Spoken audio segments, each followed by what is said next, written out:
We are joined by Bob Iger, of course, Chairman and CEO of Disney, after really a very important day for the company, an investor day, long in coming, much awaited, and you didn't disappoint, I will tell you, at least from my perspective, in terms of inundating us with content and then giving a lot of the specifics the investment community has been clamoring for.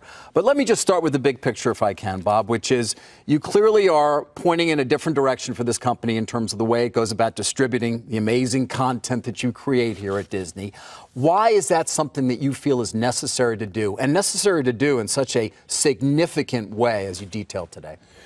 Well, I think you have to look at not only the way the world is going, but we had to assess what the biggest opportunity was for the company to grow over the long term. And clearly, consumers are enjoying a kind of a different form of entertainment in the home, one that is over the top, not necessarily connected to a traditional satellite or cable distributor or distribution model, one that has a significant amount of choice, one that enables the consumer to customize or to have personalized experiences, one that can be watched seamlessly on multiple devices.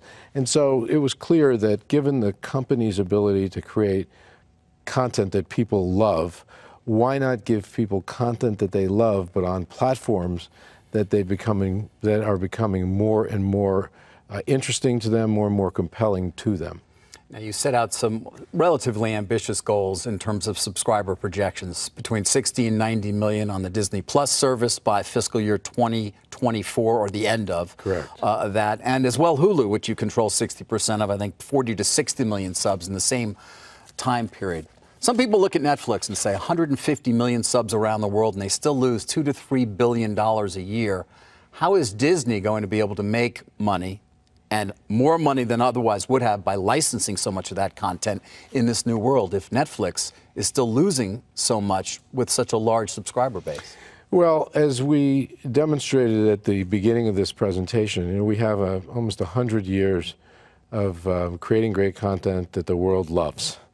Under Disney, and then Marvel and Pixar, and of course Star Wars, and then adding National Geographic to it. And I think when you start with a brand base that is that strong, then you have an advantage basically in the marketplace because of the love that people have for that brand and the desire to be entertained by it, to spend money on those brands. We've seen that in multiple ways as a company. I grant you that, in this new world, while we're still really learning more and more about monetization, we enter this business, I think, with real strength in terms of the brand affinity that our products have. And I think that gives us not only the ability to reach more people, but it gives us the ability to do so in more economically viable ways. Yeah, I'm curious about that. Economically viable meaning what? You're pricing the service at $6.99. That is below certainly what Netflix is at and a number of the other competitors out there. What about it makes it economically viable at those subscriber projections when you do say you're going to be profitable by fiscal year 20? Yeah, I don't think, interestingly enough, we're pricing this to be accessible to the millions and millions, if not hundreds of millions, of Disney fans and Marvel fans and Pixar fans and Star Wars fans that are out there. And I think that's where you have to start. The sheer number of people worldwide that know our brands, that interact with our brands on a daily basis, that spend money on our brands is huge. And no other company has that. So, well, I think Netflix has done a good job of creating brand value and name value, and a product that I think is considered of great value to a lot of people.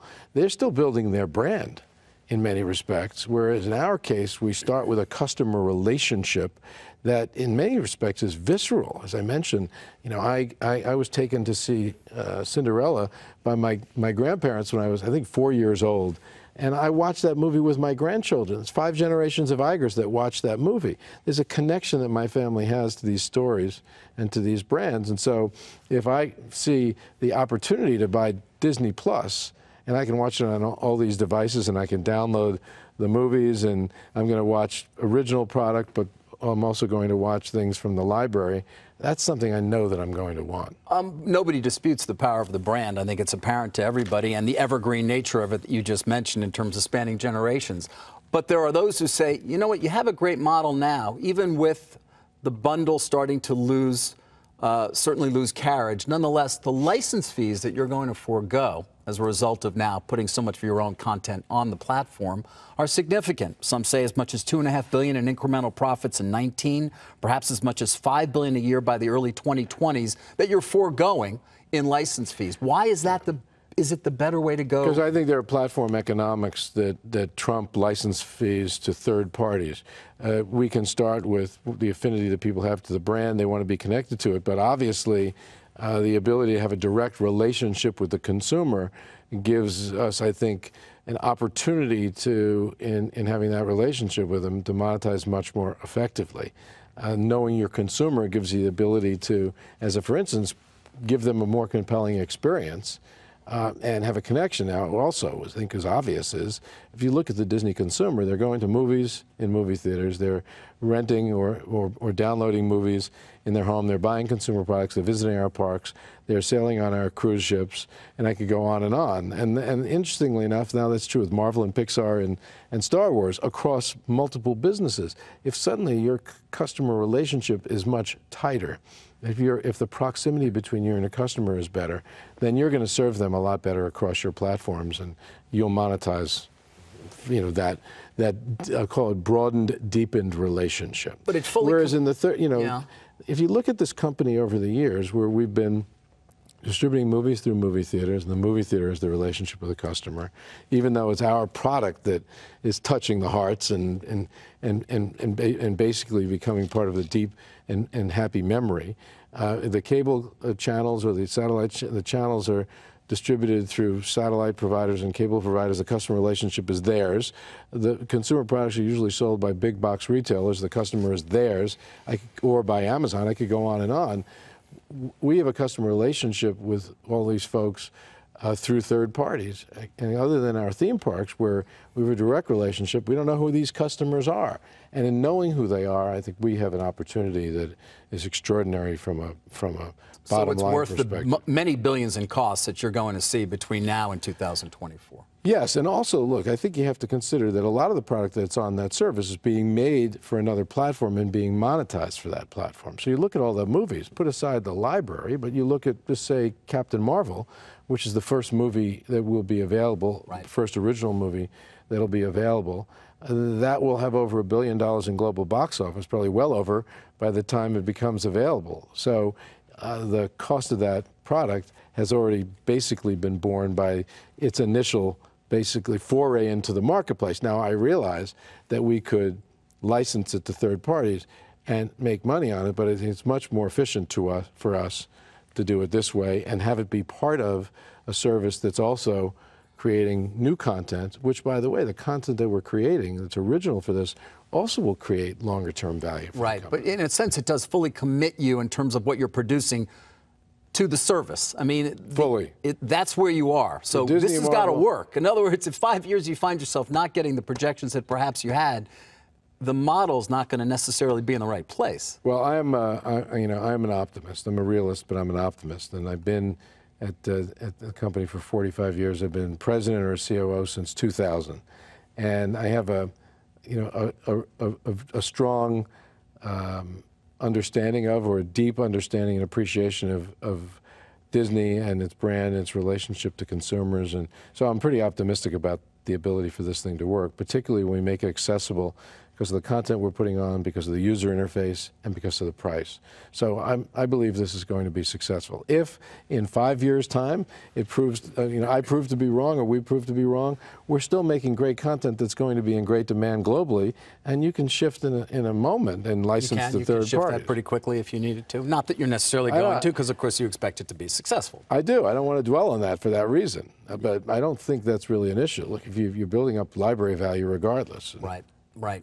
You mentioned, of course, theatrical display. There's been some questions about windowing, whether or not the service over time is going to start to see some of your original content when it comes to even the big movies sooner than it otherwise would. Is that a possibility? This is really not about windowing to us because, frankly, those other windows are really working for us. It was mentioned earlier that our studios had 2 years where they've had over $7 billion in global box office. By the way, that's only on about, 10 movies a year. So that's really working for us. and if it's not broken, we don't want to try to fix it. I don't really think for us there would be any more money in it if we were to put those movies on the service a little earlier. Don't forget, in that window after it's available for its theatrical run, these movies will be available for a form of rental or download or purchase. Physical copies are still being You were sold. asked towards the end of the presentation today, you know, you're going to have 3 services in the marketplace, obviously Disney Plus, which we've been talking about here, Hulu, and ESPN Plus, which already is in the market now. Do you run the risk, particularly when it comes to Hulu and Disney Plus, both operating at scale, of confusion amongst the consumer, or with the different interfaces? I just wonder whether there's a way to sort of consolidate that offering that perhaps is more efficient for you.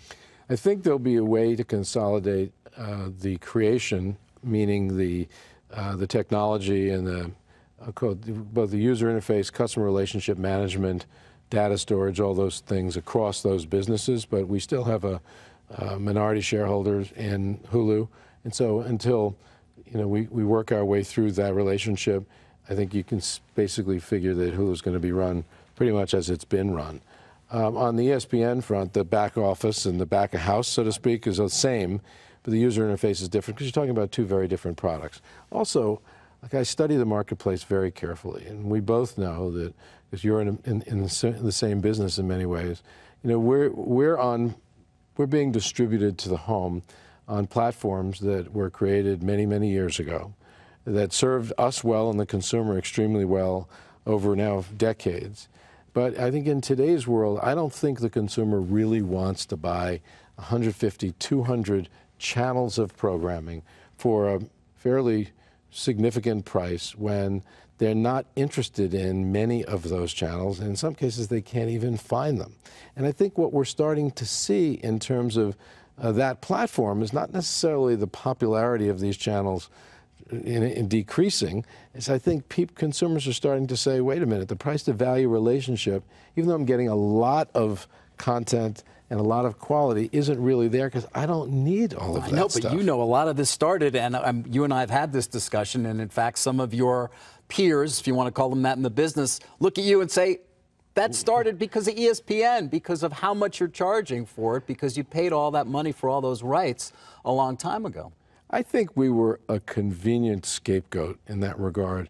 I think all of the channels, like I know that ESPN charged more per subscriber than a lot of the other channels, but I think you have to look at the value that was created there, both to the consumer and to the distributor. The advertising rates on live sports, the distributor, the cable company, the satellite, have traditionally been better, for instance, and those channels are in demand. And look, it's an open marketplace, and the more in demand you have, the more pricing leverage you have. I don't think that ESPN should be blamed for what we're seeing today. I think you just have different. You have a different consumer today, and the more choice that has entered the market. Well, your grandkids or kids or my kids, they're not going to subscribe to this bundle. That's just not happening. But right? I think you believe that, don't you? I believe that they will continue to watch a linear television. I think live sports and certainly news and maybe financial news, by the way, we can always hope, continue to have value, and people will be interested in it. But I think long term, I think you have to consider that linear television is going to be less popular than just television, than programs.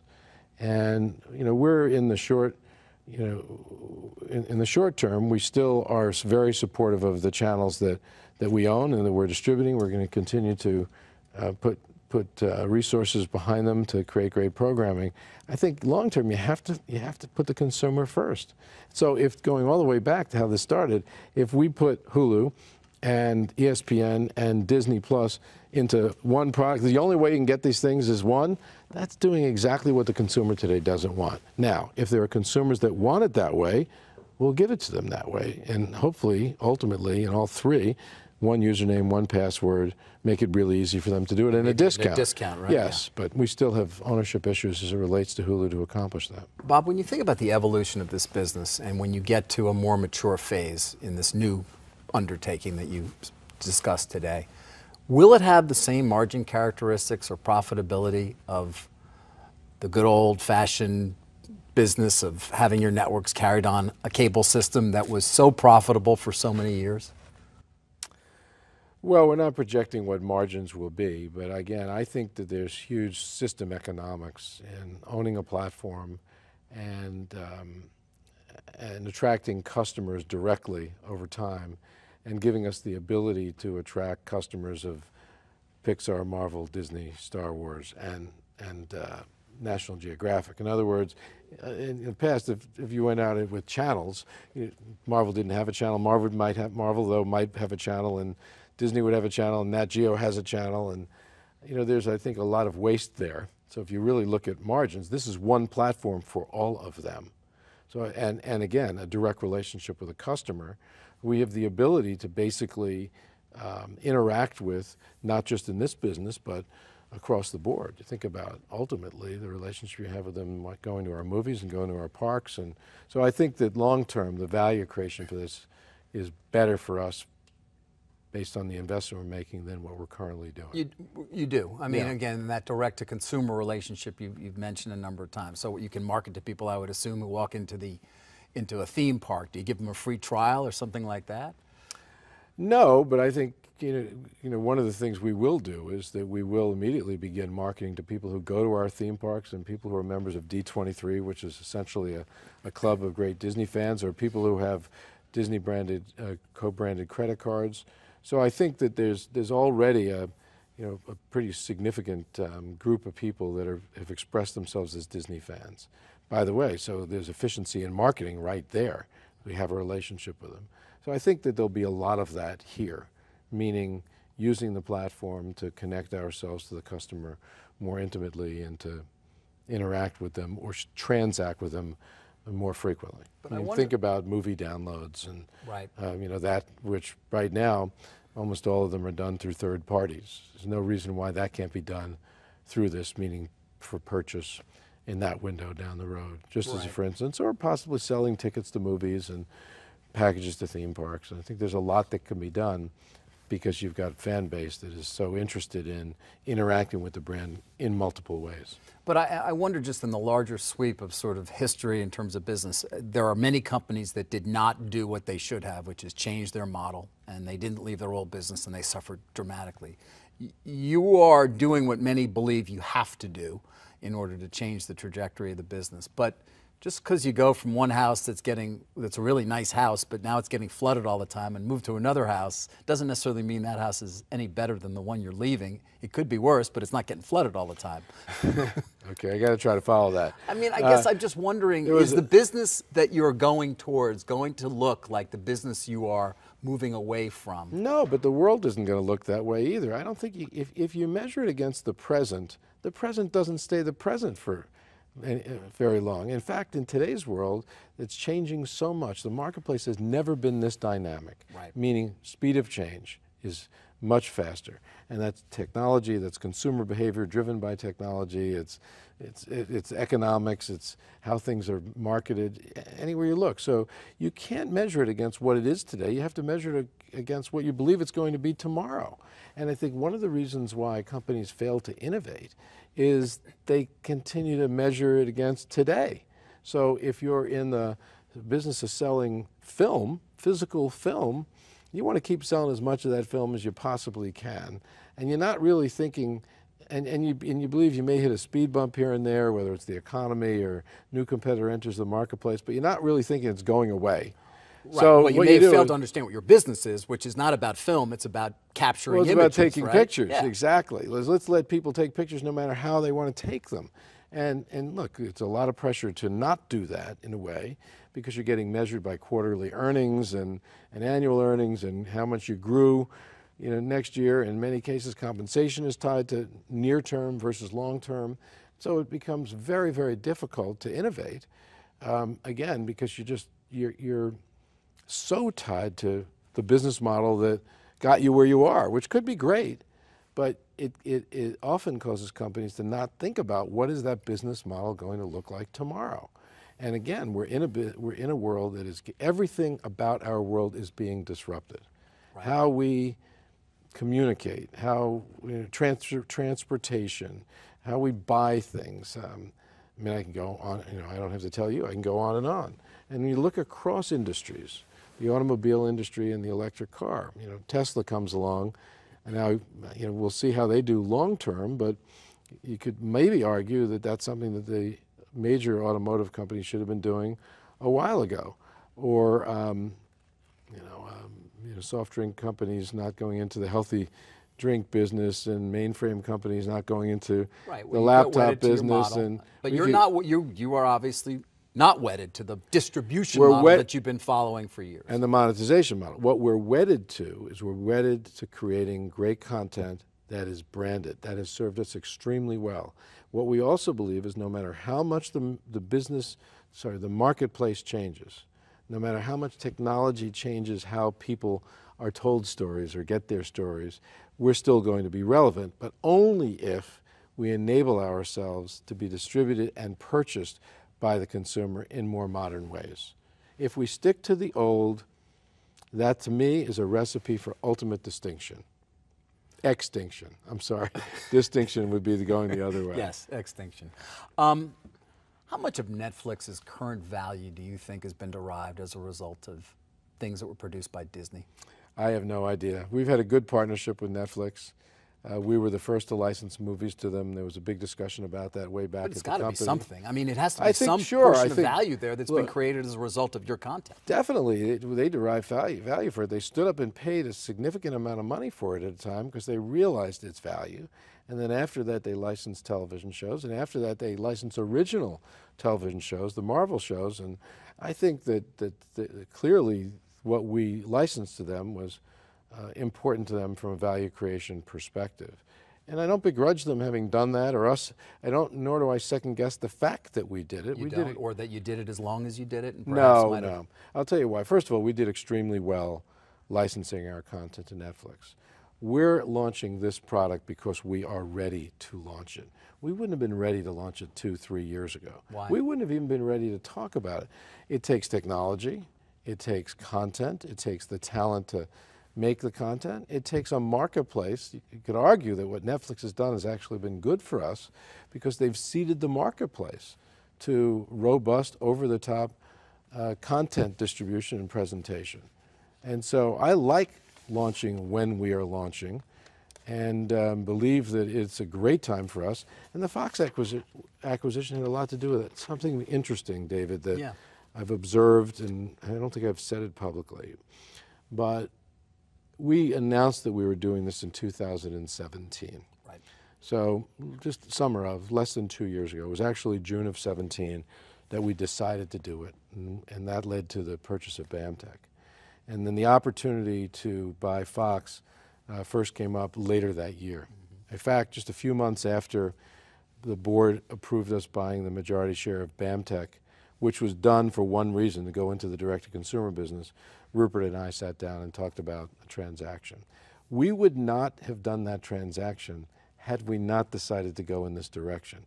Because if we hadn't, we would have been looking at that business through a traditional lens. Oh, we're buying TV channels, we're buying more movie-making capability, et cetera, and so on. But by the time the acquisition opportunity came up and we knew we were going in this space, we evaluated what we were buying through this new lens of, wow, what could National Geographic mean to us? What could it mean to us being in the direct-to-consumer space in India? What could it mean having access to their library, not to monetize it through traditional means, but to do it through this? Right. Bam! I mean, the light bulb went off. 30 years of The Simpsons. Well, okay. I'm not kidding. But that's a perfect example of what I'm talking about, or example. It just maybe proves the point.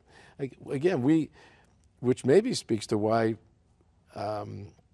people don't acquire companies too, because you try to measure what you're acquiring in a traditional sense. Our decision to buy Pixar, Marvel, and Lucasfilm was made because we believed that great storytelling would stand the test of time.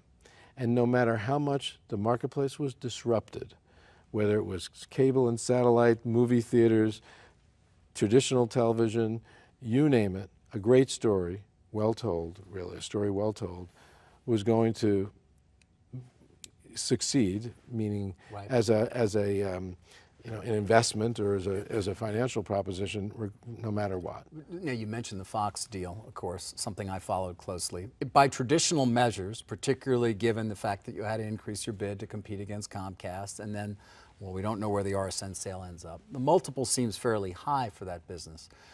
Do you feel by the traditional measurements, though, that it's going to have been a deal well worth having done? Well, look, we're very early into this process, and I've never second-guessed decisions that we've made, and I'm certainly not going to second-guess this one, not at this point anyway. So I'm confident. Sitting in the audience today and watching what we were presenting and seeing National Geographic be part of it and The Simpsons be part of it and some of the films from the Fox library, and knowing there was a team in place in that room that has done a phenomenal job at creating scripted television over the years, made me feel great about that acquisition. Yeah, now there's $2 billion or so in synergies that a lot of analysts have certainly pointed at. I think there was already been some... Well, we talked about that number, yes. Are there more to come? I mean, I know there's been job losses associated with, as there would be when you're putting these two together. Is there more to come there, or are you largely through the job cuts? No. We're just beginning a consolidation process across the world, and we've been candid about that with people in the organization. There's work to do to get to the synergies that we talked about, which were cost synergies. We have consolidation ahead of us. So there's more to come there. Yes. And do you think the $2 billion number is? We're not updating the number. Specific to the process itself, a couple of things as well to get to. I mean, the sale of the RSNs, these regional sports networks, continues. I've been following that somewhat closely as well. It doesn't seem as though it's been going particularly well. Am I going to be surprised? In what direction? In the upside, because I mean, Major League Baseball may be there. We're not. Perhaps there's a couple. It's hard. I mean, it's. We spent the day. I know we don't get a chance to sit down with one another very often. And I don't, exactly. We spent the day presenting Disney Plus and our other direct-to-consumer services. We have an earnings call in a couple of weeks. We probably will know a lot more then anyway.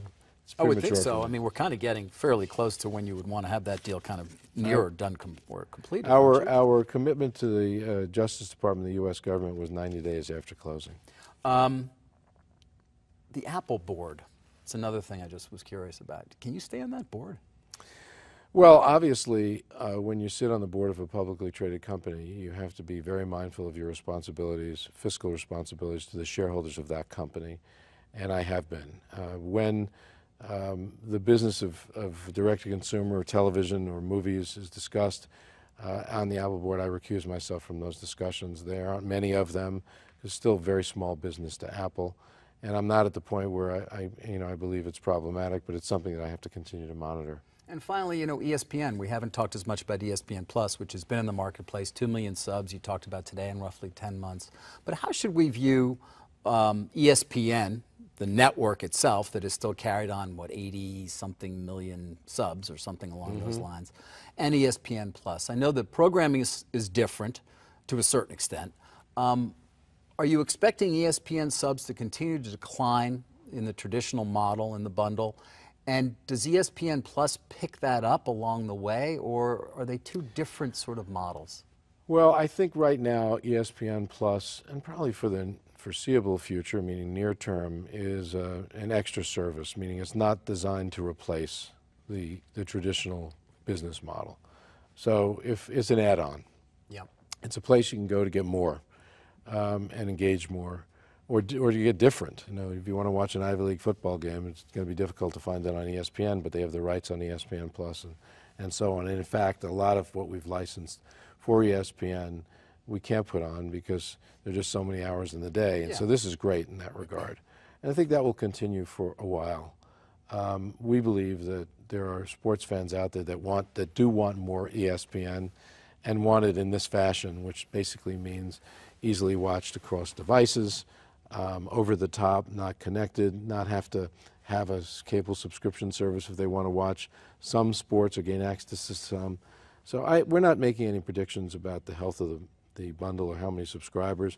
But as you know, the business has seen some... It's going to. I mean, my God, we started this conversation in 2011. One of our few interviews back in August of that year is when it sort of started to at least reverberate in the marketplace. I mean, the sub numbers are going to continue to decline at ESPN. Well, I think the sub numbers for the expanded basic model will continue to decline. We'll see what happens with ESPN. we don't have anything to say about it in between earnings calls. We typically comment about sub figures during earnings calls. They're already breaking down the set today, I guess.